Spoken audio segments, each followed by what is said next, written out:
Alright, so say you've grown up and you've lived your childhood and you've never picked up a gaming controller just in your life. You've never touched the gaming industry for really any reason. Doesn't matter. You just haven't played a video game before. Or if you have played a video game before, it wasn't for long and you don't quite remember it. But all of a sudden, you want to play video games, but you don't know where to start. It's not the most common thing because usually people will just play the video game they want and they'll not ask. But on occasion, you just want to know where to start. So that's really what this video is for. People who've never picked up a gaming controller and don't know where to start, but they want to get into video games. And of course, disclaimer: most people who didn't play video games but decided to play video games, well, they most likely decided to start playing video games because of one specific game that they just really, really wanted to play.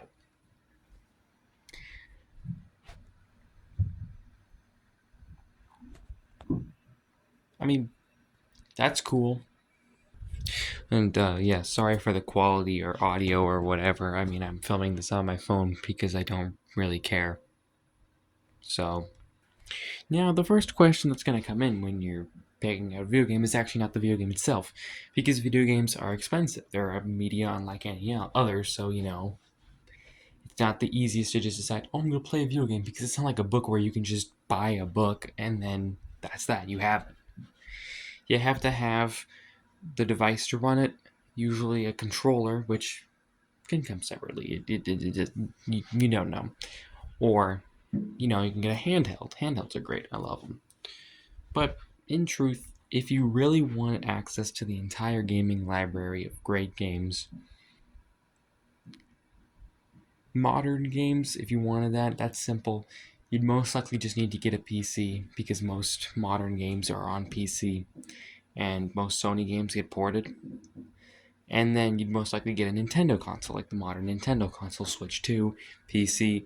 If you wanted to just play the modern games, that's how you would min-max that.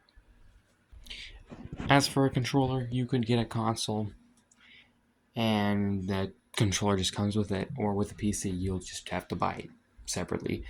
I mean, just depends on what you want. If you just want to play a generally standard catalog with modern games with modern graphics, I would go with a PS5 over an Xbox because PS5 has some exclusives that are actually good, and Xbox just doesn't have anything. But in truth, I would probably just go with the PC. Alright, so now you've figured out your console on which you're going to be playing your games.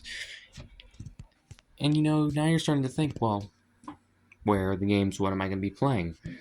If you have no ideas, but you generally just want to get into the gaming industry, you most likely have some ideas of games that you want to play, because you wouldn't want to play video games if you didn't have any video games you wanted to play. It's just that simple. But, here are my recommendations to someone who hasn't gotten that grasp on controllers or PC game. It's hard with that hand-eye coordination when you first start out. I know that because I didn't play PC games for a long time, and then finally playing on mouse and keyboard, it was off. And it took me a little while to get my hand-eye coordination down, but now it's fine. So I'm just going to start off with that, in fact, which is if you're playing on a PC and you don't have a controller and you're just wanting to play mouse and keyboard, well, what games do I play? What's the difference with things like that? Well, it's highly recommended to play most FPS, especially competitive ones, on PC with mouse and keyboard, because you're just going to get generally a better range of motion, but it doesn't always have to apply to that. Like the Doom games are great on controller and things like that. So modern Doom games, like PC classic ones, those are best played with mouse and keyboard. But generally your preference and everything like that. But if you wanted to start off with a game that would get you in the feel and control, I'd recommend the same one that I started with, and that was Portal. Portal's a great puzzle game that's just like, really good. So yeah, that's just what I would recommend. It's a great puzzle game that I think anyone would enjoy with a lot of humor. Makes you think, has some just great ideas, and it's really cool game. It's also really cheap. So I'll get to buying games later, but I'd highly recommend it to get the Steam launcher if you know what that is. You can just look it up. It's nice, it's great, and as I'm recording this, the Steam sale is going on, and I'll talk a little bit about why Steam is awesome later. But just generally speaking, if you're playing on PC, you can play Portal. Portal's a great game for getting used to the controls of mouse and keyboard. Not for a controller. Controller's a little bit trickier because it just generally depends. I'd recommend starting out with a 2D game and then switching to 3D afterwards, but it really doesn't matter. Just if a game looks cool, play it. Unless it's absolute trash and it only looks cool, then I'm sorry. It's probably going to be buggy. It's not just game design, it's probably just going to be really bad. And that always stinks when that happens, but, sometimes it happens, and sometimes you end up with really great games. Alright, before I talk about some gaming recommendations to start with, I'm going to start off with some gaming recommendations to not start off with. These are still great games, but, if you really wanted to start with them, by all means go ahead, but you're going to have a harder time.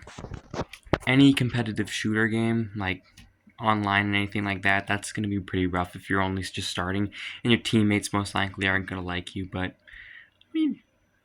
better, thrown straight into the fire, learn how to play the game. That's something that you can do.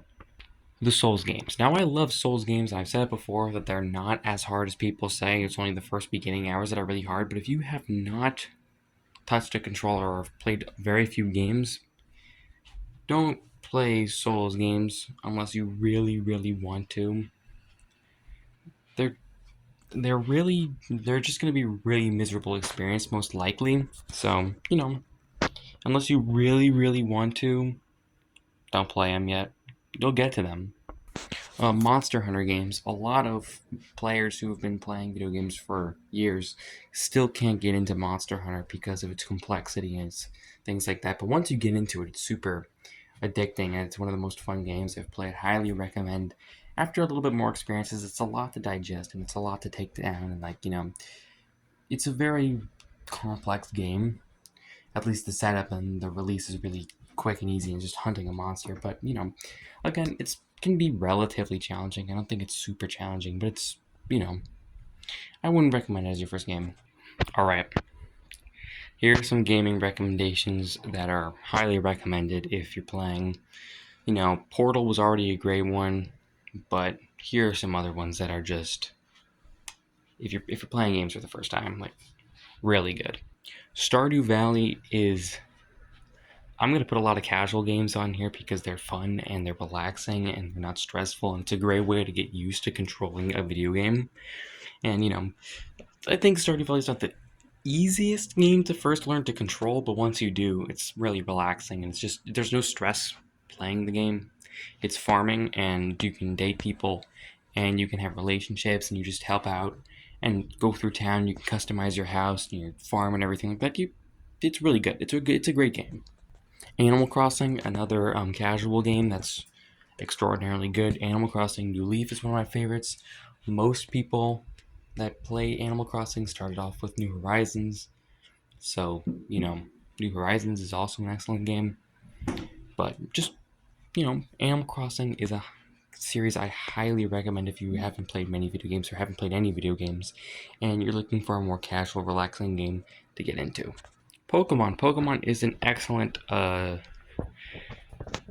it's really fun. Just not saying steer clear of the modern ones, but the older ones are better, in my opinion. Like DS games, Black and White, Black 2, White 2 are the best games, in my opinion.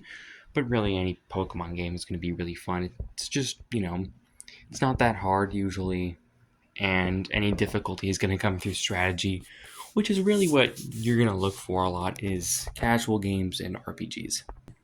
Any Mario game, really, other than like maybe Sunshine, is a great place to start because they're just really darn fun games. Same thing with Zelda games as well, even though to a little bit of a lesser extent, as they can be a bit more complicated, especially the 3D ones. But, they're still great, and I highly, highly recommend playing both of those series. Okay, here's one that was almost practically the reason I made this video. Persona games. Not only are they some of the best games out there, they are really fun, and if you haven't played many games, they're a great place to start because they've got that cinematic, not cinematic, like it's like watching a show. It's a lot of text, but they're not usually that hard, and it's a lot of strategy again. So it's an RPG on the other half.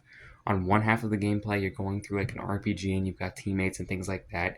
And on the other hand, you've got, I haven't explained what an RPG is. Most likely, it's a role playing game where it's like the strategy instead of action, where you're actually moving the controller and things like that. And hard to explain, but it's also not. It's not that hard for a person who's never played a video game to understand. And the other half is like you're living your day to day life, and you can raise your social stats by doing different things. Like you can go in like Persona 5, you can go and eat a big burger, and you can raise your guts because you were brave enough to do that. Or you can raise your knowledge and things like that by studying and things like that. And you got all these friends that you can meet and everything. It's excellent games, great music, great stories always. I would say 3 Reload is the first one I played, and that one's great. I'm playing 5 right now, and that one's also excellent. I'm probably gonna wait for the remake of 4, just because I want to play all of them on the same wavelength. That's coming out soon, so there's that. But definitely, if you're thinking about a game series to play, Persona's excellent. Great voice acting, great stories, great art style. It's really good series. Here's one that most people wouldn't see, but this one and Persona are like bang for your buck games, as you'll get like hundreds of hours out of them. And this one is the Elder Scrolls series, and also Fallout. But I mean, I think that Elder Scrolls is a little bit more accessible.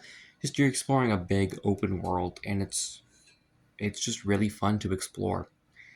I mean, there's a lot of advanced stuff, but again, a lot of that advanced stuff is not reaction time or learning to press buttons at specific moments. It's more RPG and strategy and things like that. So it's not that much difficult to play. Like, there are things to learn, but you're always gonna have to learn things in video games. So again, highly recommend those two if you want to get a big bang for your buck, because they're usually cheap, and you can usually crank them for hours and hours and hours. Journey. Now, Journey was specifically designed to be a movie-like video game, in the sense that you sit down and play it for 2 to 3 hours and then beat it, just like how you would watch a movie. And I think that's just really cool, and stunning graphics for what it is.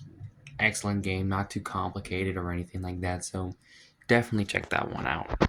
So those are just some of the ones that I would recommend, but I mean, you can go with whatever you want, as long as it's interesting to you and you want to play it. Like, you know, play what you want. That's the whole point of playing video games, is that they're fun. And I need to stop and say real quickly that if you don't think that, if you've never tried a video game before, really haven't put any time into a single player video game like that, and you just don't think it would be fun, try something, look into it, because you most likely just haven't found the game that's right for you yet. Like, if you like movies or books or music of a specific type, look into games with them, because you might find a game that checks all of your boxes. And, well, it's always fun to try something new, and trying a whole new medium of art, in the case of video games, is just like opening Pandora's box for all sorts of different goodies and treasures and just fun things to have. Like, please, I am begging you, at some point, just try out a video game. You never know what may be in store, and it's always just a thing that I highly recommend to do, is just try new things.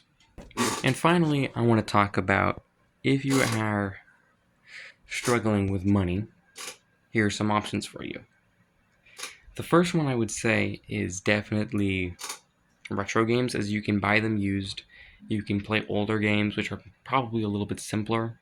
So if you're really struggling with, if you're really just struggling with money or what games to buy and things like that, you can look into a retro game like collection, and you can buy it for one specific console and focus for that, and that could be really fun. Just only buying for, like, you buy a GameCube and you buy a controller for that, and you only buy games for that console for a little while, and by the time that you're buying other consoles and things like that, you have a better grasp on what you're getting into, so it's not too much of stress, too much fear, or anything like that. Or the other thing is basically buying one big expensive thing and getting a bunch of things for very cheap. And I'm talking about buying a PC and talking about Steam. Now, Steam is basically a website thing. I'll show you right here. It's a video game launcher where you can buy games and play them. Like, yeah, take a look. Yeah.